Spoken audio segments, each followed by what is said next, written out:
Good morning to all of you. Today our topic is national political parties. जैसा कि कल हमने topic को थोड़ा कुछ पार्ट हमने कंप्लीट किया था, उसमें मैंने आपको बताया था कि हमारे इंडिया में there are 7 national political parties, यानी 7 राष्ट्रीय दल हैं। अब आपको सबसे पहले ये क्लियर होना चाहिए कि हम नेशनल पॉलिटिकल पार्टी किसे बोलते हैं और रीजनल पॉलिटिकल पार्टी किसे बोलते हैं। ये मैंने कल भी क्लियर किया था कि नेशनल पॉलिटिकल पार्टी वो पॉलिटिकल पार्टी होती है जो 4 राज्यों से ज्यादा में इलेक्शन में कंटेस्ट करती हैं, खड़े होते हैं, अपने कैंडिडेट्स खड़े करते हैं। और जो रीजनल पॉलिटिकल पार्टीज होती हैं वो केवल अपने ही स्टेट में चुनाव लड़ती हैं या ज़्यादा से ज़्यादा 2 स्टेट में भी चुनाव लड़ सकती हैं। लेकिन जो नेशनल पॉलिटिकल पार्टी है वो 4 से ज़्यादा स्टेट में चुनाव लड़ती हैं, उन्हें ही नेशनल पॉलिटिकल पार्टीज बोला जाता है।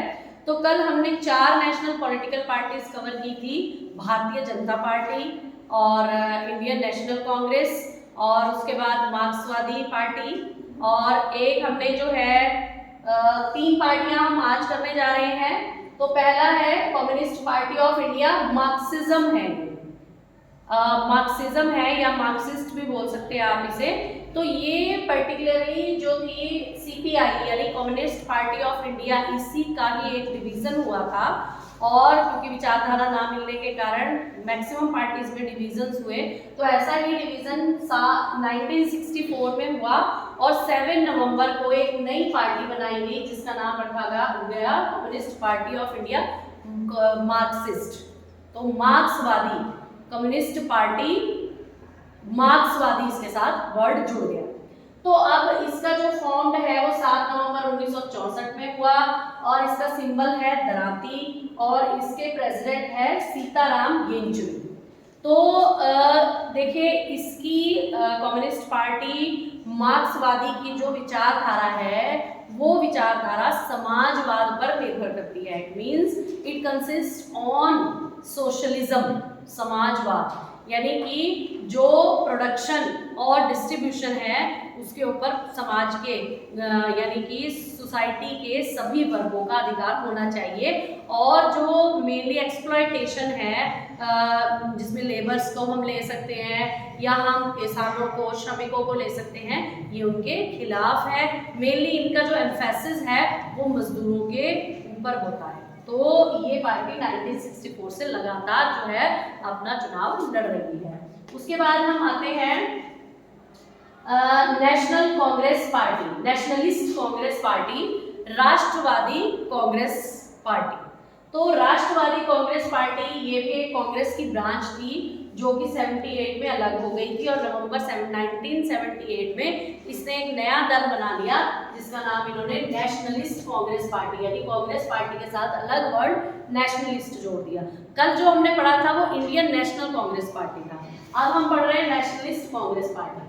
तो ये नवंबर 1978 में इसका जो है फॉर्मेशन हुई, और इसका सिंबल है घड़ी, और इसके प्रेसिडेंट है शरद पवार। मेनली महाराष्ट्र में ज़्यादा इस पार्टी का जो है एक हम कह सकते हैं कि वहाँ पर इसके ज़्यादा कैंडिडेट चुनाव लड़ते हैं, और महाराष्ट्र के साथ साथ केरला, तमिलनाडु, यानी कि साउथ इंडिया में ये पार्टी ज़्यादा इलेक्शन में कंटेस्ट करती है। और उसके बाद आते हैं हम ऑल इंडिया तृणमूल कांग्रेस।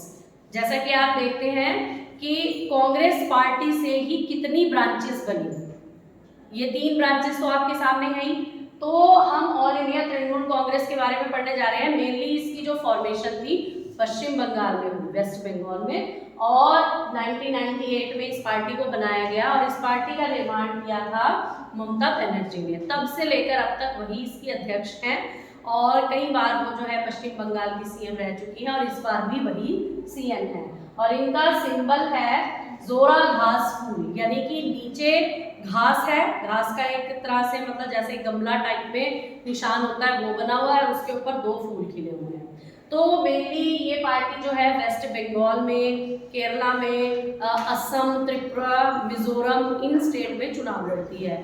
तो आप ये देखेंगे कि जितनी भी हमारी डिफरेंट तरह की नेशनल पॉलिटिकल पार्टीज हैं, सबका अलग अलग एम है, सब एक एम, सब एक विचारधारा के साथ जो है इन्होंने अपनी पार्टी का जो है संगठन किया, ऑर्गेनाइजेशन किया और उसी विचारधारा के आधार पर ये पार्टियां आगे चुनाव लड़ती हैं। लेकिन जो इनके चुनाव के लिए जो जो इनकी पॉलिसीज एंड प्रोग्राम्स होता है वो टाइम टू टाइम बदलते रहते हैं सोसाइटी की डिमांड को देखते हुए। तो मुझे लगता है कि ये साथ ही साथ नेशनल पॉलिटिकल पार्टीज मैंने आपको बताई और इनके चुनाव चिन्ह, इनका जो फॉर्मेशन और इनका प्रेसिडेंट, जो कि आपको जानना बहुत ज़्यादा ज़रूरी है अगर आप किसी भी एंट्रेंस टेस्ट की तैयारी करते हैं। तो ये पॉलिटिकल पार्टीज का स्ट्रक्चर जो है जानने के बाद, ये पॉलिटिकल पार्टीज किस तरह से काम करती हैं वो भी बहुत जानना ज़रूरी है, जो कि हम अगली वीडियो में इसको कवर अप करेंगे। और तब तक के लिए जय हिंद, जय भारत, जय हिंद।